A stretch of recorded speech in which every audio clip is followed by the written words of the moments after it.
A Revolução dos Bichos. A Revolução dos Bichos, de George Orwell, é um livro direcionado a todos os leitores que desejam compreender como as fraquezas humanas podem levar os grandes projetos políticos à sua corrosão. George Orwell, pseudônimo do inglês Eric Arthur Blair, foi um importante jornalista e ensaísta político, sendo considerado pela crítica como um dos melhores cronistas do século XX. Neste microbook, você será convidado a refletir, por meio de uma fábula moderna, sobre a manipulação política e as injustiças sociais. Não perca! Ouça agora em 12 minutos. Granja do Solar. A história narrada por Orwell ocorre na chamada Granja do Solar. Trata-se de uma fazenda localizada na Inglaterra, cujo proprietário era um homem chamado Sr. Jones.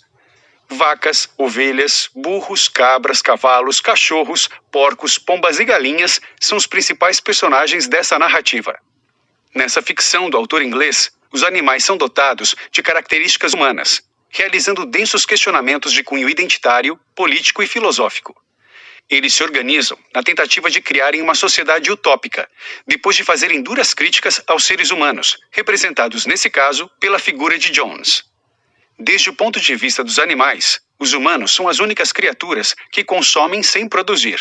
Afinal, eles não botam ovos, não dão leite, são demasiadamente fracos para puxar arados, não correm rápido o suficiente para alcançar lebres, etc.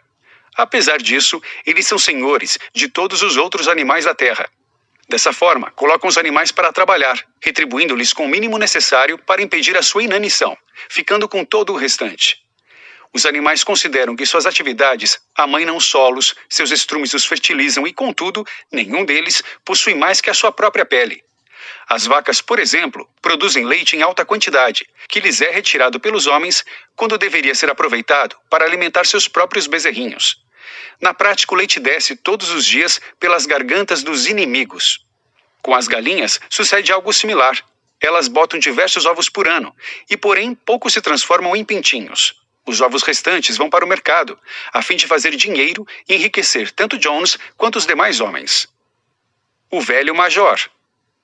Essa era a visão de mundo de Major, um velho porco, possuidor de um senso profundo de justiça. Ele tinha como seu maior ideal converter os animais da granja solar em seres livres e ricos. De acordo com ele, todo homem deveria ser considerado um inimigo, ao passo que todo animal seria um camarada e um igual. Assim, Major incitou um movimento que pretendia articular os animais, a fim de desencadear uma rebelião. Contudo, ele morreu 3 dias após dar o pontapé inicial em direção à sociedade igualitária de seus sonhos. Os porcos Napoleão, Garganta e Bola de Neve assumiram o comando após sua morte. O trio organizou os ensinamentos de Major, formando um sistema filosófico-político chamado de animalismo. O animalismo. Os princípios básicos do animalismo poderiam ser resumidos em uma frase simples: 4 pernas é bom, 2 pernas é ruim. No novo regime, a bandeira da granja fora substituída por uma nova, consistindo em um fundo verde em referência aos campos, com 2 estampas, um casco e um chifre, elementos alusivos ao mundo animal. Um hino foi composto para animar os novos tempos, intitulado Bichos da Inglaterra. Em seus versos, o desejo de liberdade e igualdade para todos era fortemente sublinhado. Assim, foram instituídos 7 mandamentos que deveriam nortear a vida comunitária. Quaisquer coisas que andem sobre 2 pernas são nossas inimigas.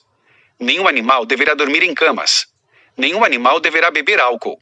Nenhum animal deverá usar roupas. Nenhum animal deverá matar outro animal. Quaisquer coisas que tenham asas ou andem sobre 4 patas são nossas amigas. Todos os animais são iguais. A Granja dos Bichos.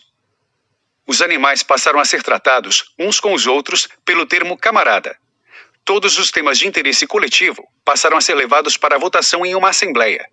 Nas primeiras reuniões, por exemplo, foi discutido se os ratos deveriam ou não ser considerados amigos dos animais. Votaram em conjunto também a idade mínima para a aposentadoria de cada tipo de animal, além de instituir aulas voltadas à alfabetização de todos. Durante um desses encontros, os animais planejaram uma grande rebelião. Certo dia, o Sr. Jones bebeu além da conta e esqueceu de alimentar os animais. Isso foi o estopim da rebeldia e o início de uma nova era. Os animais, perante a injustiça e a fome, se juntaram para empreender uma grande revolução, visando expulsar os seres humanos da fazenda. Essas mudanças foram substanciais e rápidas. A residência do Sr. Jones foi convertida em um museu. Até mesmo o nome da propriedade foi trocado. A partir de agora, deveria ser chamada de Granja dos Bichos. Os pequenos privilégios. A vida corria bem na propriedade rural após o levante revolucionário. Embora todos trabalhassem, o gato e Mimosa se esquivavam de seus respectivos afazeres, reaparecendo somente no momento das refeições. Além disso, os porcos não executavam trabalhos propriamente ditos, apenas supervisionavam e dirigiam o trabalho alheio. Eles sustentavam que, como possuidores de mais conhecimentos e precursores da Revolução, deveriam naturalmente assumir a liderança.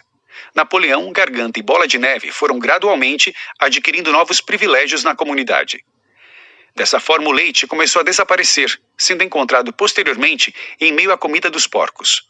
Maçãs eram sorrateiramente recolhidas e levadas para o depósito de ferramentas, a fim de serem consumidas apenas pelos porcos. Ou seja, pequenos privilégios passaram a ser praticados justamente pelos que se autodeclaravam trabalhadores intelectuais. O expurgo. Certo dia, o Sr. Jones regressou à fazenda armado e acompanhado por meia dúzia de companheiros, entrando na granja com uma espingarda em suas mãos. Os animais, contudo, conseguiram se reunir e expulsar o antigo proprietário. Para otimizar o fornecimento e a produção de energia elétrica, Bola de Neve sugeriu que um moinho fosse construído. O projeto avança, mas também gera muitos desentendimentos na cúpula dos dirigentes. Por fim, em uma reunião no celeiro, o porco Bola de Neve é expulso por Napoleão. A República. Os porcos se mudaram para a residência onde morava o Sr. Jones. O ambicioso Napoleão decidiu realizar negócios com granjas vizinhas, obrigando dessa forma que os animais elevassem consideravelmente o ritmo e a quantidade da produção. Aos poucos o poder foi subindo-lhe a cabeça, de modo que a situação piorou significativamente. Os outros animais tinham cada vez mais afazeres e menos comida. O líder chegou ao extremo de proibir-lhes que entoassem a canção de que tanto gostavam, alegando que a música teria servido somente para os tempos revolucionários. Uma vez que Napoleão decidiu negociar os produtos com os homens, acabou sendo enganado por um deles, chamado Frederick. A desavença se transformou em um conflito real, incluindo a invasão da granja e a morte de diversos bichos durante a briga. Com o passar do tempo, a granja cresceu, à medida que os animais procriavam. Os bichos converteram a granja em uma república. Napoleão, como candidato único ao cargo, foi eleito presidente. A simbiose. Devido a seus relacionamentos comerciais com os humanos, estreitaram-se os laços com os seres que os bichos da granja tanto odiavam. Desse contato, eles aprenderam como colocar em prática certos métodos para facilitar a produção, os turnos de trabalho e o controle dos gastos com as rações. O porco passou a ganhar características humanas e se tornando corrupto como antigo proprietário. O final dessa história traduz a simbiose entre eles e os seres que tanto desprezava, os homens.